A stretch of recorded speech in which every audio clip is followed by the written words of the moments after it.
En première de couverture que l'économiste Louis-Marie Cacdeux dit non au chantage du JICAM. Des précisions sont donc à retrouver de la page 2 à la page 3 dans le quotidien Info Matin que vous retrouverez naturellement en kiosque ce vendredi matin. Autre journal, autre information avec l'équation. On parle de la compétitivité des plateformes aéroportuaires du Cameroun. Selon le hebdomadaire de Richard Bondol, le patron des transports Jean-Enes Massénangale Bibéré apprécie l'arrimage des aéroports aux standards internationaux pour une meilleure compétitivité de nos aéroports. Une mission d'évaluation conduite par le ministre a donc effectué du 3 au 9 novembre dernier des descentes à Bafoussam, Douala, Yaoundé et Garoua. Au bout du compte, précise le journal, la satisfaction constatée dans la réhabilitation et la modernisation des infrastructures pour démontrer que tout sera fait prêt avant le jour dit en attendant la dernière descente prévue le mois prochain. La lecture transversale des journaux en direct de la ville aux 7 collines se poursuit avec le quotidien Éco Santé, le journal au menu donc du journal de Joseph Ndemboum, prix de l'excellence du leadership en santé au Cameroun. Ce journal nous fait savoir que le comité d'organisation invite à une mobilisation tous azimuts pour célébrer nos soldats de la santé. Face à la presse le 11 novembre, ici même à Yaoundé, Joseph Ndemboum, le président du comité d'organisation, a partagé avec les hommes de médias le déroulé de la cérémonie qui aura lieu ce 18 novembre au Djega Palace dans la ville aux 7 collines. Les acteurs de la santé, les partenaires, les médias et les populations, tous appelés à se mobiliser pour cet événement premier du genre au Cameroun afin de célébrer comme il se doit les soldats de la santé. Éco-santé en parle en plus détail dans l'article paru en page 3. On continue la lecture transversale des journaux en direct du studio de la cité capitale avec le journal L'Élite, journal qui met un point d'honneur sur les vérités rassurantes de Christophe Guilou. Sommet France-Afrique tenu le 8 octobre 2021 à Montpellier a rassemblé la jeunesse africaine composée d'entrepreneurs, chercheurs, créateurs, artistes et même intellectuels autour du président français Emmanuel Macron pour questionner les fondamentaux de la relation entre la France et le continent africain. Les chefs d'État tactiquement exclus, précise le journal. Quelles sont les nouvelles options de l'Élysée en rapport avec la tenue du sommet? Quelles sont les attentes de Paris et de l'Afrique dans les relations futures entre les deux États après le sommet? La nouvelle formule du sommet France-Afrique peut-elle permettre aujourd'hui de réinventer la relation en tournant le dos au néocolonialisme? À ces questions et bien d'autres, Christophe Guilou, ambassadeur de France au Cameroun, acteur de ce sommet, a reçu le club des journalistes politiques du Cameroun pour apporter des réponses à ces interrogations-là, sans tabou autour du café politique. Donc, face aux nombreux journalistes membres du club PO, le diplomate a assuré, indique le journal, qui vous propose d'ailleurs l'intégralité de l'interview de l'ambassadeur de France au Cameroun, Christophe Guilou, pour vous permettre de vous juger vous-même l'ampleur et la teneur des travaux qui ont donc mobilisé les journalistes spécialisés en question de politique. En tout cas, l'Élite en parle en plus détail et le journal est en kiosque. On continue avec le journal Réalité Plus, le quotidien de Paul Ngouaré Kenji qui attire l'attention des qui de droit sur le manque criard de toilettes publiques dans nos villes en cette veille de la Coupe d'Afrique des Nations 2021 qui se jouera, vous le savez, en janvier 2022. Pas de toilettes publiques ni à Yaoundé, Douala, Bafoussam, Limbé et Garoua. Du point de vue de ce journal, il faut vite agir pour implanter ce dispositif sanitaire partout en Afrique. Quand un visiteur arrive chez vous, on lui montre d'abord où se trouve la salle d'eau. C'est ce que précise le journal qui invite donc qui de droit à faire le nécessaire pour combler ce vide-là. Et puis on a également reçu le soir qui revient sur la visite de Franck Biya du côté de Fumban. Franck Biya a donc exprimé sa sympathie au jeune roi, précise le journal, le hebdomadaire le soir à la une, le journal d'Armand Bianda qui nous fait savoir que depuis sa visite de courtoisie et de condoléances le 6 novembre 2021 au nouveau roi d'Ebamoun, Franck Emmanuel Biya est au centre de toutes les curiosités. Une visite visite pourtant sans surprise pour le mouvement citoyen pour la paix et l'unité MCPU qui s'appuie justement depuis des mois sur sa culture d'intégrité et les valeurs d'humanisme qu'il incarne. En tout cas, le tiers hebdomadaire le soir, c'est beaucoup plus explicite sur cette actualité-là dans l'article que vous retrouverez bien évidemment dans les colonnes de sa parution de ce jour. Et avec le soir, on met la clé sous le paillasson de la revue de presse Acte 1 en direct du studio de la Cité Capitale. Merci d'avoir été des nôtres pour cette dernière sortie de la semaine. Restez scotchés, vous le savez, l'exercice poursuit cette fois-ci du côté de Douala avec Michael Chipio. Mike, on a hâte d'écouter votre voix suave ce vendredi matin. Bonjour, dites-nous ce qui fait la une des journaux aujourd'hui du côté de Douala.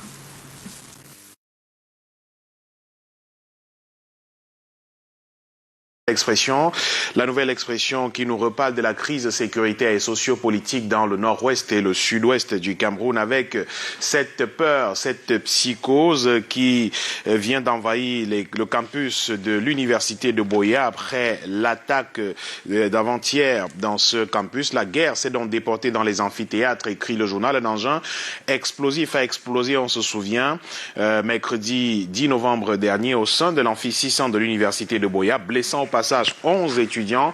La situation inquiète des milliers d'étudiants qui ont pour certains déjà abandonné les amphithéâtres, même si les cours, nous apprend la nouvelle expression, ont bel et bien repris au campus de l'université de Boya à Moliko hier jeudi, malgré l'incident qui s'est déroulé dans cette formation, dans cet établissement universitaire de la ville de Boya. Mercredi dernier, les étudiants et les enseignants se sont défaits de leur phobie pour reprendre le chemin des amphis. Il faut cependant constater que ce retour après la perturbation de la veille était timide car tous les étudiants n'y ont pas répondu présent. Certains sont rapidement rentrés en famille, question de laisser passer l'orage. En effet, l'attentat à la bombe qui a perturbé sérieusement les cours à l'université de Boya mercredi dernier a créé un sentiment de phobie générale chez les enseignants comme les étudiants. Beaucoup d'entre eux craignent de reprendre les cours par peur pour leur vie.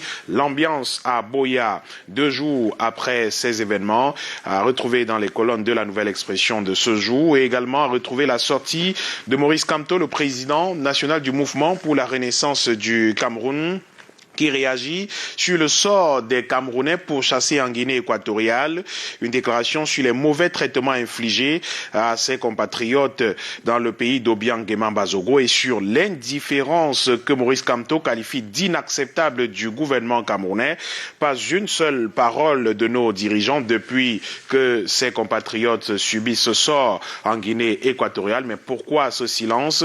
Maurice Kamto dénonce donc ce silence de nos autorités dans les colonnes de la nouvelle expression aujourd'hui et qui nous parle aussi des élections à la Fédération camerounaise de football avec un soutien de poids pour Samuel Eto'o-Fils qui on sait candidat à l'élection à la Fédération camerounaise de football. Pour l'ancien lion indomptable Patrick Mboma qui lui apporte son soutien, Samuel Eto'o peut impacter positivement le football camerounais en étant président de la Fédération camerounaise de football. Patrick Mboma, dans une récente sortie, a soutenu officiellement son ancien coéquipier. Tu as tout mon soutien et toute ma bénédiction, si tant est qu'elle ait une valeur. Dieu a un plan pour nous tous, qu'il te bénisse pour le bien du pays, ton frère Patrick Mboma. Voilà donc un extrait de cette sortie de soutien de Patrick Mboma à Samuel Eto'o-Fils à cette élection à la Fédération camerounaise de football. L'œil du Sahel est en kiosque également ce jour. Le tri-hebdomadaire régional d'information du Nord Cameroun nous parle d'insécurité dans cette partie du pays avec la montée de ces attaques de la secte terroriste Boko Haram. Des militaires 4 personnes ont été tuées par Boko Haram à Loksta et Toufou 1. Les militaires sont arrivés quand ils étaient déjà partis.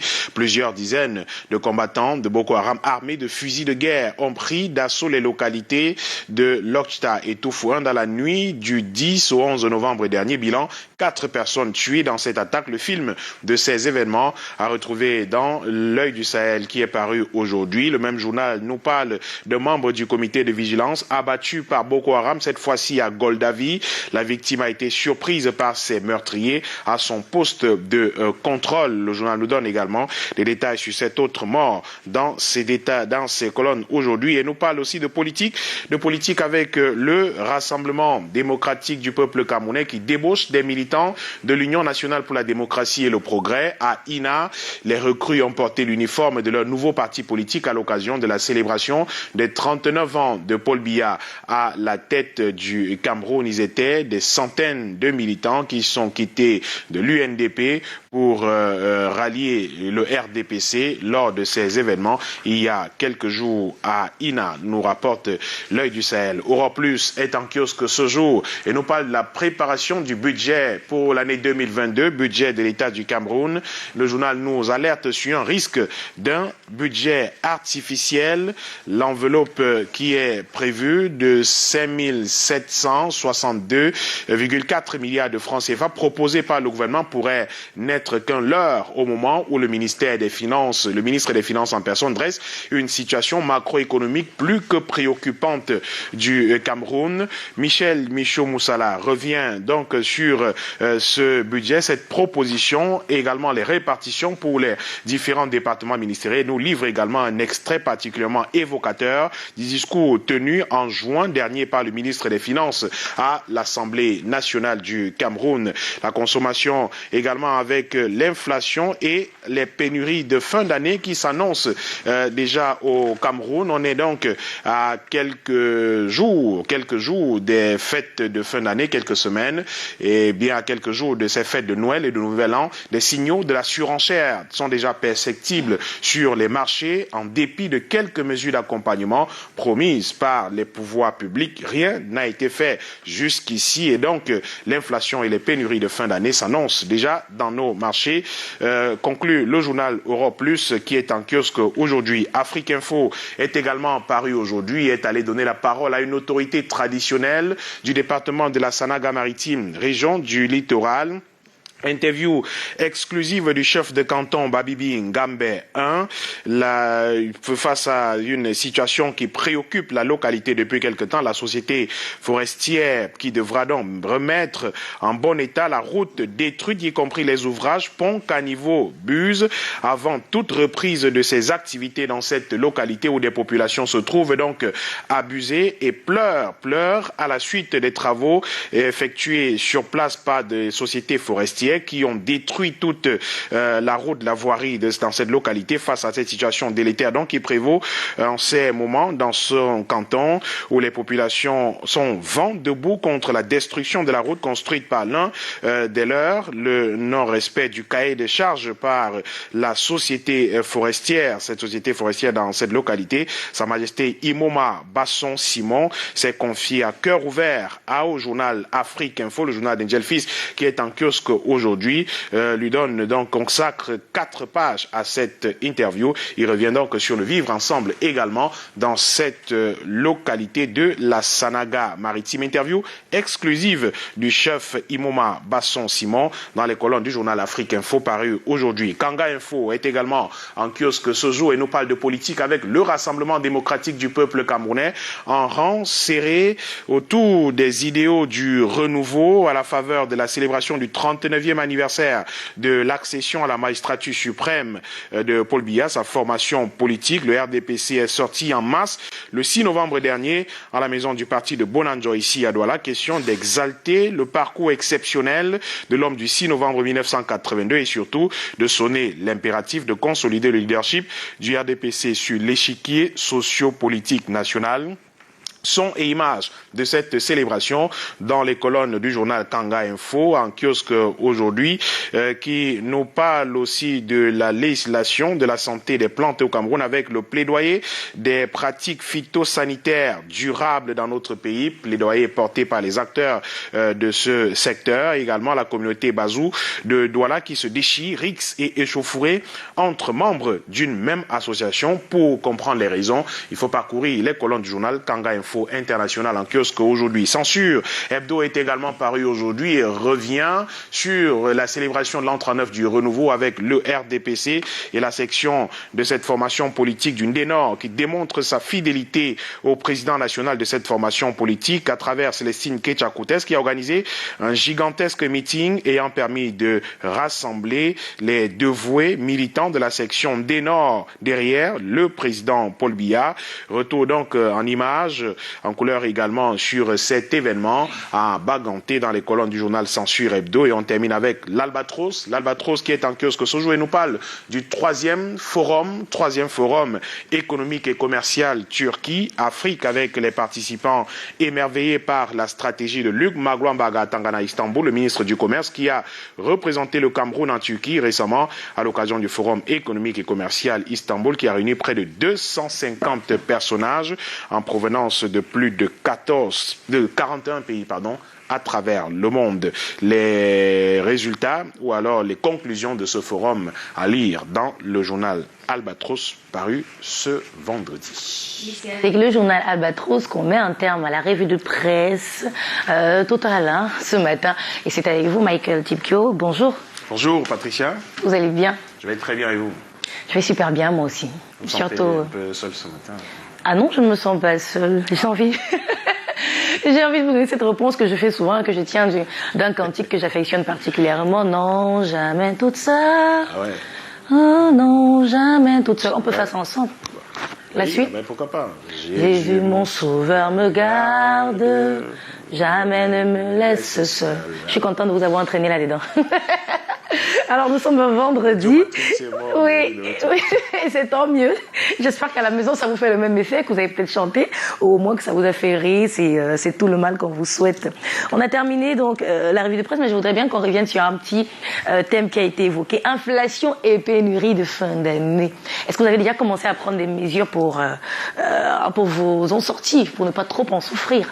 Bah écoutez, il faut avoir les moyens pour. Ceux qui préparent les fêtes de fin d'année un mois avant les événements, bah écoutez, je crois qu'il faut avoir beaucoup de moyens pour le faire. Malheureusement, ce qu'on constate, Patricia, c'est que les années se suivent et se ressemblent. Oui. Souvenez-vous, chaque année, à partir du mois de novembre, parfois bien avant même, on commence à nous dire qu'on court vers l'inflation dans les marchés, pénurie de certains produits. Mais on sait comment la pénurie est parfois orchestrée. Il y a des opérateurs économiques qui stockent des produits et créent une pénurie artificielle. Et le moment venu, sortent ces produits pour les vendre plus cher parce qu'on est déjà en situation de pénurie, naturellement. Donc là, il y a le journal Europe Plus qui nous interpelle sur ce risque-là que l'on court déjà.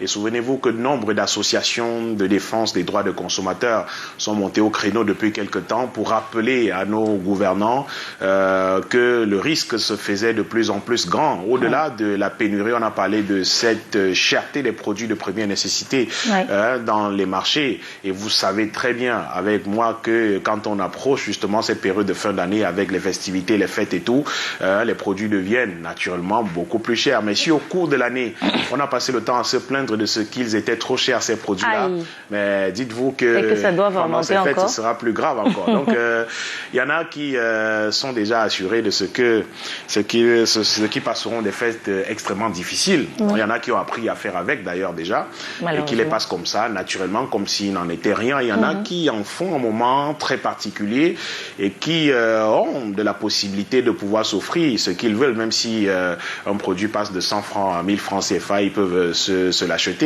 Maintenant, c'est le pauvre Camerounais qui souffre, c'est le pauvre, effectivement, qui doit passer des moments difficiles. Pour certains, ça ne dit absolument rien. Peut-être l'exemple de ces pouvoirs publics, là, des acteurs de ce secteur, membres du gouvernement, qui sont supposés assainir ce secteur, travailler justement à ce qu'on évite ces pénuries ou alors ces inflations en période de fin d'année. Ben, eux, ça semble ne rien leur dire, malheureusement, nonobstant les nombreuses interpellations, que ce soit de ces associations de de défense des droits des consommateurs dont je parlais tout à l'heure, que ce soit des ménagères elles-mêmes qui parlent d'un panier qui s'amaigrit au fil des jours. Vous avez 5 000 francs CFA, vous ne pouvez pas faire un marché pour une famille de 2-3 personnes. C'est extrêmement difficile et compliqué. Les interpellations, les alertes sont lancées à chaque fois, mais rien n'y change. Bon, on va faire comment? Vous connaissez le mot, non? Exactement, on va faire comment? Voilà. Et des fois, on rajoute c'est le pays. Non, mais vivement que quelque chose soit fait, parce que ça peut sembler banal, peut-être, si on s'en tient à parler de la période de fin d'année, mais vous avez bien fait de le relever, qu'avant même, bien avant qu'on ne soit à la fin d'année qui approche, c'était déjà assez compliqué. Oui, très difficile. Très difficile, et ça va encore être beaucoup plus compliqué avec cette fin d'année. Maintenant, on veut juste s'appesantir sur le fait que c'est qu'une question de fête, on a des problèmes plus sérieux, mais ça aussi c'est très sérieux, parce que quand le panier de la ménagère s'amaigrit, justement, comme vous le dites, c'est peut-être un monsieur qui rentre le soir, qui ne comprend pas ce qui se passe, qui a l'impression que c'est madame qui a dérobé les fonds, et ça devient un problème dans le foyer, le problème dans le foyer qui va se répercuter à l'entreprise. Quand l'entreprise ne marche pas bien, c'est tout le pays qui en pâtit. Donc je crois qu'à un moment, il y a vraiment lieu de se lever. Oui, c'est dommage. Ça peut créer, comme vous dites, Patricia, des petits remous au sein d'une famille. Ouais. Si vous avez quelqu'un qui ne comprend pas, c'est pour ça que les hommes doivent également faire le marché de temps en temps. Je crois qu'il faut le faire parfois. Les week-ends, allez-y. Prenez la liste chez madame, allez-y au marché pour essayer de comprendre. Pour comprendre que c'est vraiment compliqué, c'est vraiment difficile. Les choses sont assez chères sur le marché. Ça peut créer justement ces petites tensions-là, ces petits remous au sein de famille. Mais ça peut être plus grand. Je crois qu'il faut voir la chose un peu plus grande, qui peut créer justement des tensions sociales, des remous sociaux dans tout un pays. Souvenez-vous des événements de 2008, qu'on a qualifié de grève de la faim, effectivement. Donc, vous avez vu quand même des gens qui se sont trouvés un peu désabusés, dépassés, décontenancés par une situation qui tendait à perdurer, et qui sont descendus dans la rue pour revendiquer, pour dire, mais écoutez, nous parvenons plus à vivre, ça devient extrêmement difficile, on meurt là d'asphyxie pratiquement. Eh bien, après ces manifestations, il y a quelques mesures qui ont été prises, comme d'habitude d'ailleurs, des mesures qui ont été prises allant de la détaxation de certains prix, de certains produits à la douane. On a parlé du riz et bien d'autres produits, par exemple, que l'on continue d'importer, malheureusement, et pourtant on peut en produire ici localement. Et justement, le sérieux problème, c'est que tous ces produits-là dont on parle là, plusieurs ne sont pas produits par nous, on les fait venir de l'extérieur. Il y a des questions d'importation, il y a des questions de paiement de la douane, il y a ceci et cela, ce qui fait que les produits deviennent extrêmement chers, parce que l'importateur qui fait venir le produit ne le vendra pas naturellement à perte. Il faut bien qu'il y gagne quelque chose. Et puis là, il importe et puis il impose son prix. Eh bien, on est là dans une chaîne finalement qui tend à se perdurer. Et chaque jour, on nous rappelle qu'il faut qu'on consomme camerounais, il faut le Made in Cameroun. C'est devenu un gros slogan chez nous, mais un gros slogan qui semble creux, malheureusement, qui ne produit aucun effet. Le Made in Cameroun, consommer Cameroun et tout ça, et bon, voilà, ça n'avance pas. On est là finalement dans la même situation. On est dans un statu quo, malheureusement. Ça fait des années, je disais tout à l'heure, ces années qui passent et se ressemblent malheureusement, parce que ce sont les mêmes plaintes tous les jours, les mêmes récriminations, et malheureusement on est dans la même situation. Voilà. Vous avez parlé des importations, des produits qui ne sont pas produits localement, qui constituent un gros gouffre quand même, un gros lot d'étranglement. Mais à côté, il y a aussi ce qu'on produit localement, mais on peut toujours pas consommer, parce qu'on choisit d'exporter la grande part et même la meilleure part. Donc ce qui vient d'ailleurs est déjà assez cher, et même ce qu'on a pour nous, finalement, ne nous appartient pas. Oui, malheureusement. Est-ce que vous connaissez le kilo du prix du riz qui est fait à Ndop dans le nord-ouest, ou à Yagua, ou le riz de Yagua? Vous ne connaissez pas le prix, effectivement, parce que n'est même pas à la portée de nous, Camerounais. Effectivement, vous ne le trouverez pas sur les étals dans les marchés comme nous trouvons du riz pakistanais, du riz chinois et bien d'autres que l'on expose à même le sol. Non, il se vend pour des privilégiés dans des supermarchés, dans des endroits précis. Oui, notre riz, effectivement, qui est produit localement, qui est un riz extrêmement bon, qui est succulent, d'une qualité incroyable. Mais malheureusement, vous ne le verrez pas, il est vendu aux personnes privilégiées à un prix. C'est cher, naturellement, parce que pour arriver à le produire, il faut débourser énormément de moyens. Vous avez quand même même quelques gens qui continuent de se battre pour un produit. La Semerie à Yagua, vous savez ce qu'elle est devenue. La société de production de riz de Yagua, vous savez ce qu'elle est devenue. Ndop également, vous avez quelques gens, le riz de Tonga. Et tout ça, vous avez quelques gens qui se battent quand même pour essayer d'en produire dans des difficultés énormes. Conclusion, il faut qu'ils vendent, il faut qu'ils rentrent dans leurs frais, ils le vendent un peu cher. Et parfois, on peut les trouver de temps en temps. Il n'y en a pas en quantité suffisante pour tous les Camerounais. C'est clair que ce riz-là ne peut pas satisfaire la demande nationale. Mais parfois, vous avez parlé du riz, pris l'exemple du riz. Prenons l'exemple de la banane. Justement, j'allais le dire, parce que des fois, on dit, non mais si c'est cher, tu arrêtes de manger ça, manger autre chose. Mais est-ce qu'on a vraiment autre chose qu'on peut manger? Si même la banane, c'est... Avant, la banane était comme la banane et tout. Et puis les restes, comme on dit souvent, vous allez au marché Dakar. Là-bas, c'était le plus grand marché, je crois que c'est le grand marché de bananes de la ville de Douala. Vous en trouvez, je crois qu'on vendait 5 doigts à 100 francs, je crois bien. Aujourd'hui, les 5 doigts vous reviennent à 300 pratiquement. Donc voilà, c'est-à-dire que les choses s'enlient, quoi. Ça devient difficile de plus en plus. Et voilà, on comprend plus rien, quoi. Voilà. En fait, moi, j'ai connu l'époque où on vendait la banane, ça se mesurait à 25. Donc, on avait 8 doigts à 25 francs. Voilà. Aujourd'hui, avec 100 francs, 25, il faut vraiment... Je sais pas, ça commence à 200. 6 doigts à 200. Si on te dit c'est les gros, hein. Il va voir ce qu'on appelle les gros. Mais c'est grave parce que... Pardon, on parle bien de nutrition. Il faut bien qu'on se nourrisse pour vivre. Et voilà, il faut qu'on arrête de prendre ce secteur-là comme si c'était la rigolade ou que c'est banal. Il faut absolument que quelque chose soit fait. Et pas seulement parce que la fin d'année approche, mais même et que ça s'arrête sur la durée. De façon pérenne. Voilà, de façon pérenne. En tout cas, 7h28, on va se séparer, Michael.